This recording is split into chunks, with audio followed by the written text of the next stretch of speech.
जंतर मंतरवर विद्यार्थ्यांचं आंदोलन जे सुरू होतं त्याचा लोळ आता महाराष्ट्रात पोहोचलेला आहे. ठाकरे बंधू देखील एकत्र आलेले विद्यार्थ्यांच्या कसं पाहतो? मला वाटतं CJPचं जे आंदोलन सुरू होतं आहे ते काही विशिष्ट मागण्यापुरतं होतं.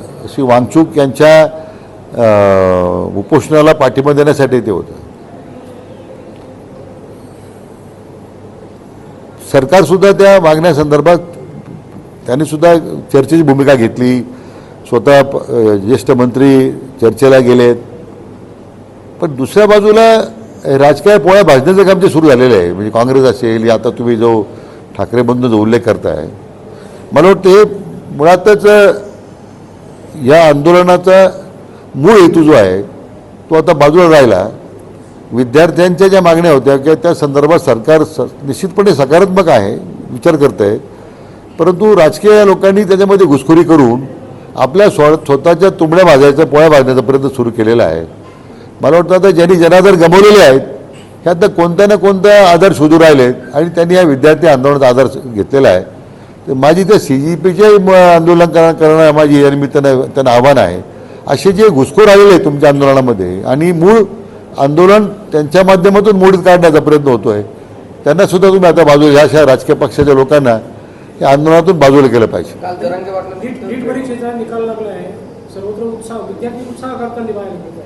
आता दुसरीकडे दिल्लीमध्ये वाहनाची तोडफोड असेल, जाळपोळ असेल, पोलिसांवर दगडफेक असेल.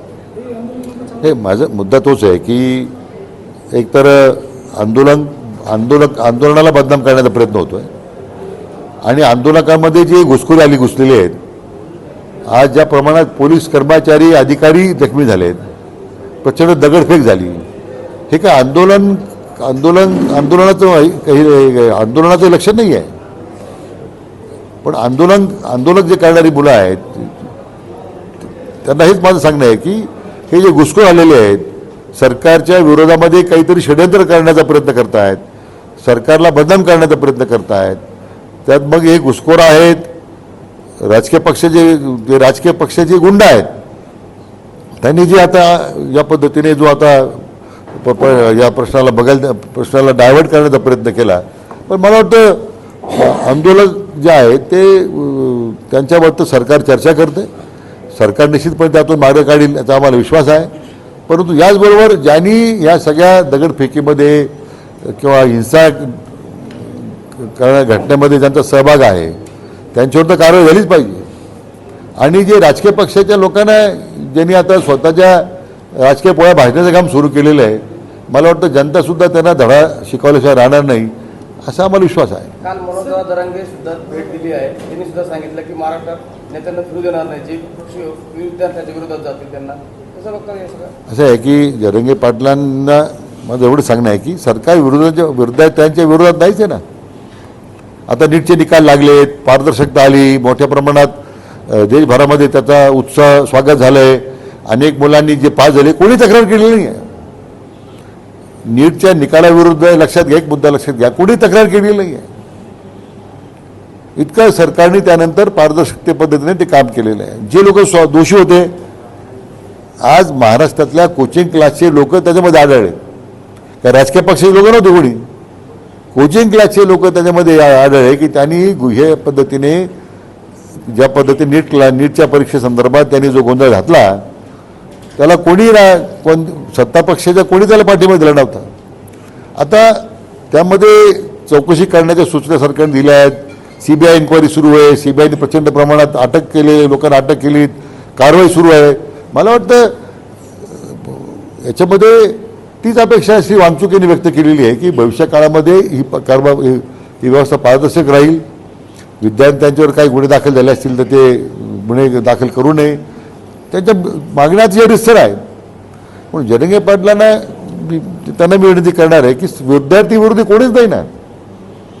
उलट विद्यार्थ्यांचं आंदोलन मोडीत काढण्यासाठी जे वेगळ्या राजकीय पक्षाचे लोक त्यात घुसलेले आहेत त्यांचा तुम्ही बंदोबस्त करा. पहिल्यांदा विद्यार्थ्यांच्या आंदोलनाच्या मागण्यावरती सरकार चर्चा करतच आज.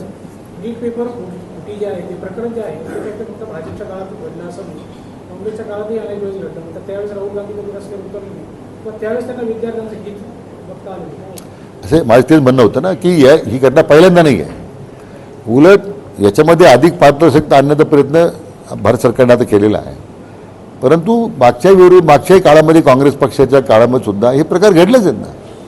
पण मी जो मुद्दा सांगत होतो की ज्यांचं आता जनादर संपलेला आहे, अशी लोक त्या आंदोलनाच्या पाठीमागे बसून आपल्या स्वतःच्या तुंबड्या भरण्याचा राजकीय पोळा भाजण्याचा प्रयत्न करत आहेत. याचा मला वाईट वाटतं. विद्यार्थी आंदोलनाच्या बद्दल काही मुद्दा नाहीच आहे. सरकार त्यांच्याशी बोलतात, मी सांगितल्याप्रमाणे चर्चा झाली, त्यांच्या मागण्या समोर आल्या आहेत, सरकार त्यामध्ये चर्चा करते. परंतु यांना विरोधी पक्षाला चर्चाच होऊ द्यायची नाही आहे. त्यांनी आंदोलन बदनाम करायचं आहे. आणि म्हणून या घटनेचं खरं या विरोधी पक्षाच्या लोकांनी रस्त्यावर झोपून घ्यायचं, काहीतरी नवटाक्या करायच्या, हे मला वाटतं आपल्या लोकशाहीला प्रेरित नाही आहे. अशा सगळ्या या प्रवृत्तीचा तर मी निषेध करतोच आहे.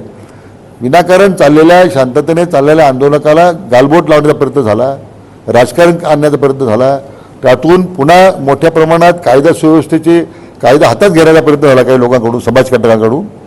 त्याच्याबद्दल आता निश्चितपणे कारवाई झाली पाहिजे, आमची मागणी आहे.